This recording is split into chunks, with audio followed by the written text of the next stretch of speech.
Sir, I am thankful to the members for the kind words they have said and references that they have made to the Railway Ministry and to the Railway Board. It will not be possible for me to reply to all the points that have been raised here, but I will take the broader questions and try to meet them. The budget has been appreciated that financially it is a sound budget. It has been suggested from certain quarters that the surpluses could be increased if more economy is effected in certain items of expenditure. I have been trying, and the railway board too, to see whether we could further economize in the various sectors of the running of the railways, and we will continue to do that. It has been appreciated by the whole House that the importance of the transport capacity of the country cannot be overemphasized. I am fully aware that what I have proposed in the budget, that is, the enhancement of the capacity for the transport of goods traffic in addition to what has been provided in the second 5-year plan, will not be enough to meet the requirements of the country. It is not that we are not aware of that, but we have at the present moment to try to increase the capacity only according to the resources that may be available to us. And when I speak of the resources, I do not mean only monetary resources, but I mean also the material resources.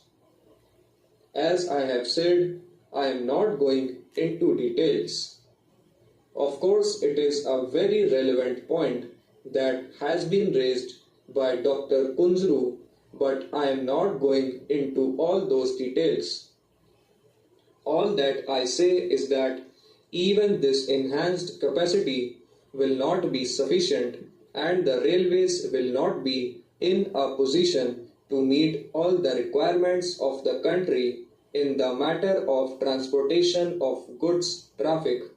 And I was saying that when we were thinking of resources, we had to keep in view not only the monetary resources but the material resources also. We have never made it a secret that we are in a very tight corner as regards steel, cement and timber. My honorable friend Dr. Kunzru asked what we were going to do about that, and some honorable members asked whether we cannot think of alternative materials.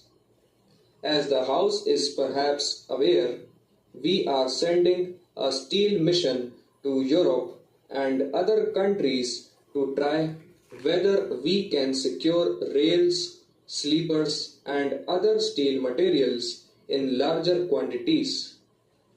We are also trying to use more and more wooden sleepers in place of steel sleepers. But there is shortage of wooden sleepers also. Then we are thinking of using concrete sleepers in some of our yards. So we are always trying to replace the materials that are in short supply by the materials which may be in somewhat easier position. But what I want to emphasize is this, that taking into account all the developments in the country, we are quite conscious of the fact that even this increased capacity for transportation of goods traffic will not be sufficient to meet the requirements of the country. Of course, we are concentrating on the important basic materials like coal, iron and steel, cement and food grains, but I am afraid that we will not be in a position to create capacity which will be sufficient for the general merchandise. That was ignored even in the first plan. Though we are trying to increase it to some extent, that will not be enough. So it comes to this that the railway minister will approach the planning commission again, argue with them, and try to impress upon them the necessity of creating additional capacity for the railways, and if we are fortunate to secure some additional allotment from them, we will try our best with our advisors and officers to create additional capacity with the resources available. In this connection, it will not be out of place to make a mention about the various demands that have been made in this House for opening new railway lines in various parts of the country.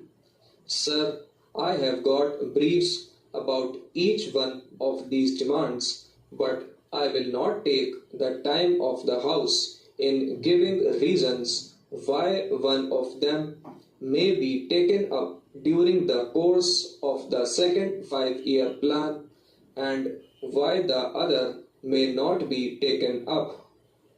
I will only say that demands have been made practically from every state: Andhra, Karnataka, Odisha, Madhya Pradesh, Bihar, Kerala, Assam, and I do appreciate that there is necessity of new